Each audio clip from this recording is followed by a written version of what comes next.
पिटा के हमरा यार से पिटा के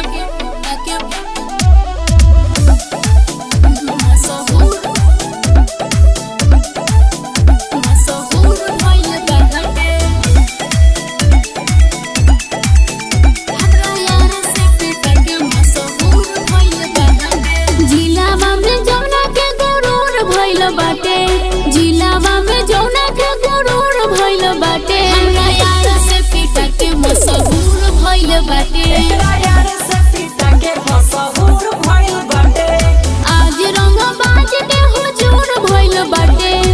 आज रंग बाज के हुजूर भइल बाटे हमरा यार से पिटा के मशहूर भइल बाटे यार से पिटा के मशहूर भइल बाटे हमरा यार से पिटा के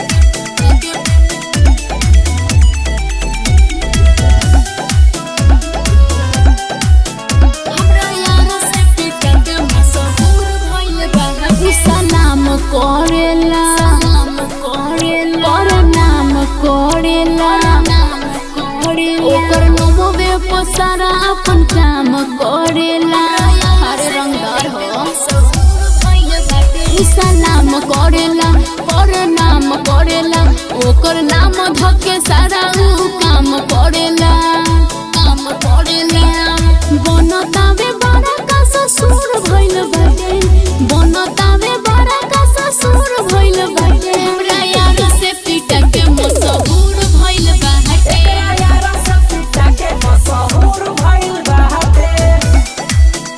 हमरा यार से पिटा के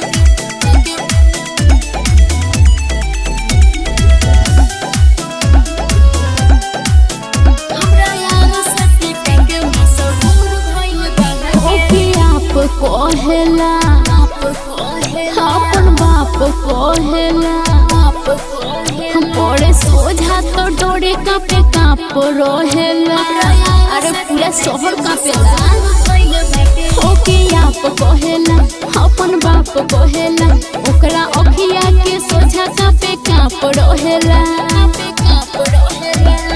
रोहित रोशन के कसूर कइल बाटे रोहित रोशन